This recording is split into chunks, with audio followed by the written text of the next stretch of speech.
मध्य प्रदेश की आर्थिक राजधानी और मां अहिल्या की नगरी इंदौर में अब निराश्रित और लावारिस भिक्षुकों के लिए अपमान नहीं सहा जाएगा। ना ही उन्हें अब स्वच्छता के नाम पर शहर के बाहर जंगल में छोड़ा जाएगा। जी हां, शहर की सड़कों पर इधर उधर जीवन बिताने वाले भिक्षुकों की मदद के लिए जिला प्रशासन ने भिक्षुक केंद्र बनाने का फैसला लिया है, जिसमें सामाजिक संगठनों की मदद से बुजुर्ग और निराश्रित लोगों को समुचित मदद की जाएगी।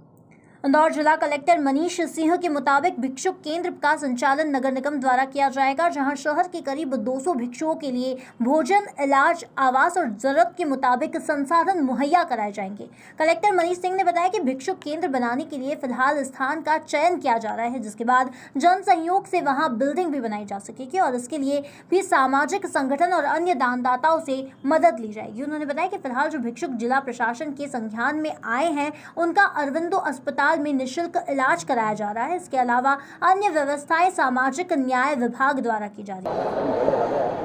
दो वीडियो भी बीच में वायरल हुए थे, उसके बाद एक आज पूरी बैठक ली थी। इसमें हम लोगों ने प्लानिंग की है कि कोई एक स्थान नगर निगम ले जहाँ पर कि भिक्षुकों के रुकने का स्थान रहे, और एनजीओज़ को बुलाया था जो लोग वर्क कर रहे हैं इस फील्ड में। तो कई एनजीओ सहमत हुए हैं कि उनको भिक्षुकों के आइडेंटिफाई करके उनको उस केंद्र में ट्रांसफ़र करने के लिए कुछ एनजीओज़ तैयार हुए हैं कि वहाँ जो पुरुष और वृद्ध जो महिलाएं जाएंगी भिक्षुक कैटेगरी की, उनकी केयर करने के लिए, और फिर उनको फर्दर अरविंदो अस्पताल उनका मेडिकल चिकित्सक करेगा। 7 दिन रखेंगे उनको वहाँ पर, उनको नहलाएंगे, धुलाएंगे, नए कपड़े पहनाएंगे, खाना खिलाएंगे, दवाई जो देनी है वो देंगे उनको।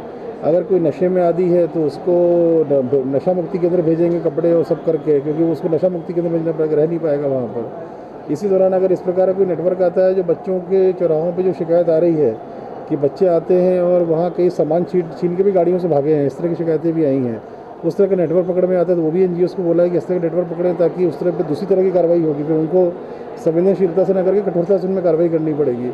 इस सब के लिए एक कार्य योजना तैयार की है, चलेगी, लंबी है, इस लगभग साल भर तक इसको निरंतर चला के रखना पड़ेगा, तभी जाकर की चीज़ें स्टेबलाइज होंगी, क्योंकि ये निरंतर चलने वाली प्रक्रिया रहेगी अभी कई महीनों तक। उसकी आज एक प्रारंभिक थी कि किस प्रकार से भिक्षुक मुक्त शहर का मामला जो है किस प्रकार से उसको करना है, और नगर निगम इसमें कार्य शुरू करने वाला है। इसमें कोई ऐप बेस्ड प्लेटफॉर्म भी बन रहा है, कोई ऐप बन रहा है या बेस्ड प्लेटफॉर्म? उसमें पोर्टल गवर्नमेंट ऑफ इंडिया का है, उसमें जानकारी डालनी होगी काफ़ी।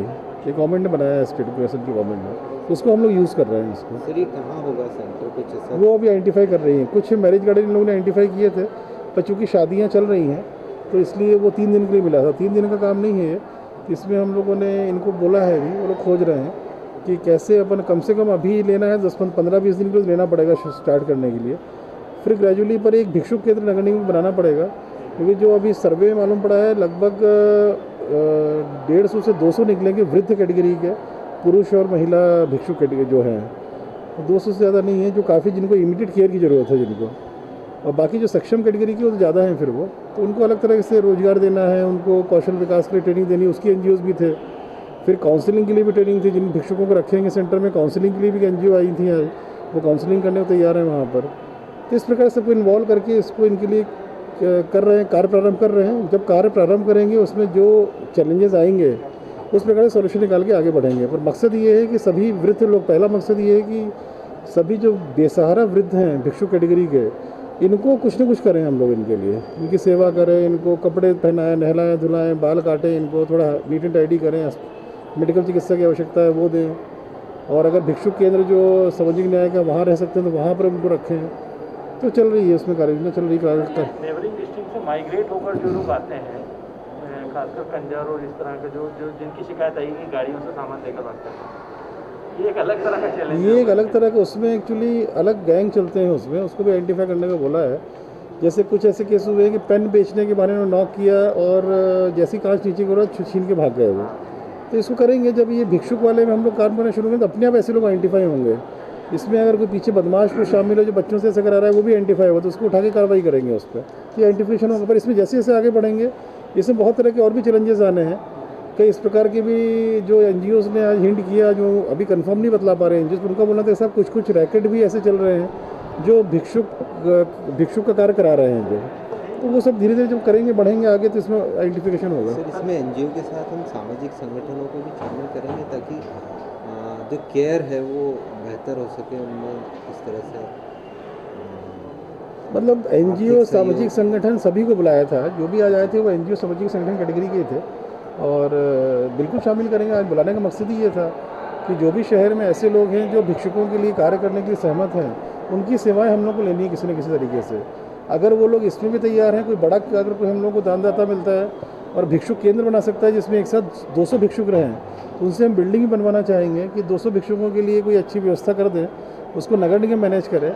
तो अपन उसमें पूरी ऐसी व्यवस्था रखें कि कोई भी इस तरह का भिक्षुक कहीं बाहर से आता भी है तो उसको हम लोग वहाँ से संभाल के उठा के वहाँ शिफ्ट कर दें।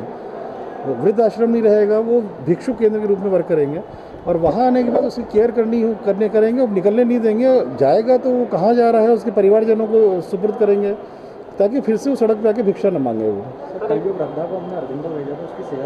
फिलहाल इंदौर जिला प्रशासन की सराहनीय पहल का निराश्रित और बुजुर्ग भिक्षुकों को कब तक लाभ मिलता है, ये देखने वाली बात होगी। इंदौर से जितेंद्र सिंह चौहान की रिपोर्ट।